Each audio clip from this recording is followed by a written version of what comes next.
మందుల శామ్యుల్ గారిని ఏ విధంగా నిలదీస్తారో చూడొకసారి.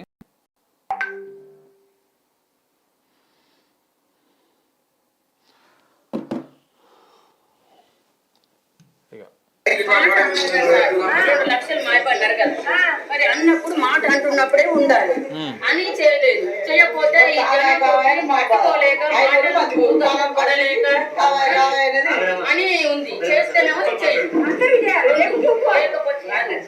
నువ్వు రెండు అన్నావు, రెండు చెయ్యి, రెండున్నర మూడున్నా చెయ్యకు, పై చెయ్యి. అట్లా జనం ఉన్నారు. 2 లక్షల వరకు ఏదో టెక్నికల్ ప్రాబ్లమా ఏదో ఉంటే దాన్ని కూడా సరి చేసి మొన్న 2,870 ఆ పైసలు జమ కాగానే అందరికీ గవర్నమెంట్ డిసైడ్ అయింది.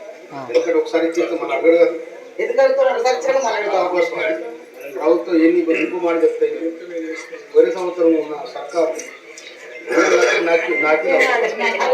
కాదు, ముఖ్యమంత్రి అయిపోయింది రుణమాఫీ 100% అన్నట్టు చూసినావా, బయట పెట్టి ఒకసారి.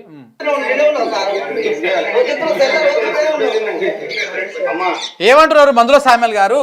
నిన్న ప్రజలు పట్టుకొని ఆయన అడిగితే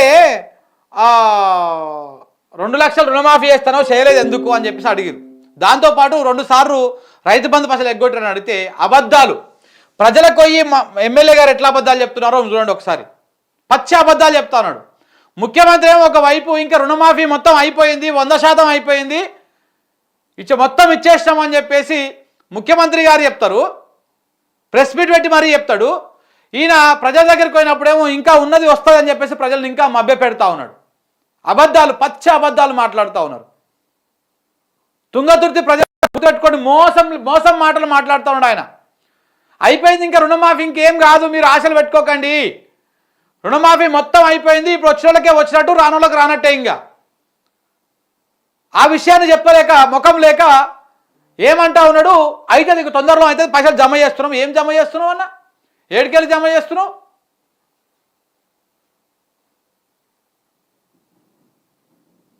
ఇంకా జమ చేస్తున్నాడంట పైసలు, ఏడుకెళ్ళి జమ చేస్తుంది తెలియదు.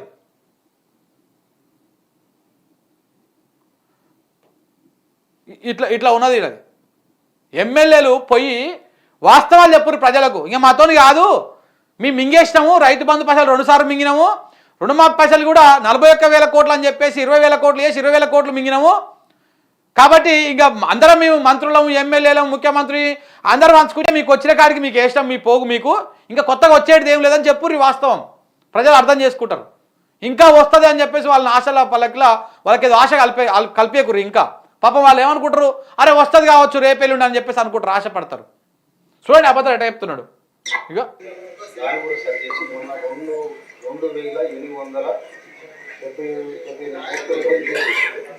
ఆ పైసలు జమ కాగానే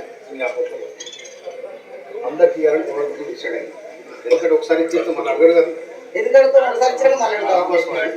ప్రభుత్వం ఎన్ని ఎక్కువ మాట చెప్తాయి. పోయిన సంవత్సరం ఉన్న సర్కారు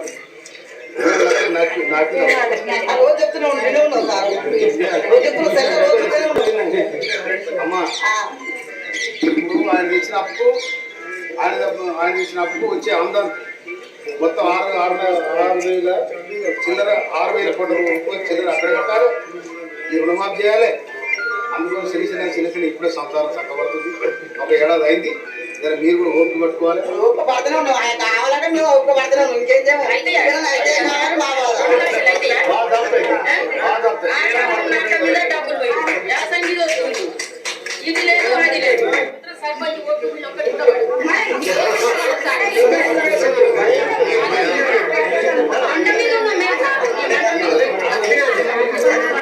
అది ఆనకాలం పోయింది, సర్పంచ్ యాసంగిలో పోయింది, 2 సార్లు పైసలు పోయినాయి. ఈసారి సర్పంచ్ ఓట్లలో ఒక్క ఓటు కూడా మీకు పడదని చెప్పేసి వెంకేపల్లి గ్రామ ప్రజలు, నూతనకల్లు మండలము వెంకేపల్లి గ్రామ ప్రజలు తుంగతుర్తి నియోజకవర్గంలో ఇట్లా మందుల శామ్యుల్ పట్టుకొని నిలదీశారు. ఈ ఒక్క మందుల శామ్యుల్ పరిస్థితే కాదు, జిల్లాలకు పోతే, నియోజకవర్గానికి పోతే, ఏ నియోజకవర్గానికి పోయినా కానీ ఇట్లనే ఉన్నారు ప్రజలు. ఇంకా ఉంటుంది ఇలా ముంగల పాయింట్. ఇంకా ఇగో మళ్ళా ముఖ్యమంత్రి ఏం చెప్పిండు చూడండి. అప్పుడు 2 లక్షల వరకు 100% కంప్లీట్ అయిపోయింది. అయిపోయింది. 2 లక్షల రూపాయల వరకు ఉమ్. బ్యాంకుల్లో 12/12/2018 నుంచి 9/12/2023 మధ్య కాలంలో 2 లక్షల రూపాయల రుణమాఫీ తీసుకున్న వాళ్ళు సంపూర్ణంగా పూర్తి అయిపోయినరు. అది పూర్తి అయిపోయిందనే ముఖ్యమంత్రి ప్రకటిస్తాడు. బాజాప్తా వస్తుందనేమో మన మందుల సామ్యాల్ గారు ప్రకటిస్తారు. నిన్న ఇదేమో మొన్ననే చెప్పి వారంలో అయిపోతుంది చెప్పి. మరి ఏది నమ్మాలి ప్రజలు? ఇంత పచ్చ అబద్ధాలు మాట్లాడితే ఎట్లా? ఈ విధంగా ఉన్నది.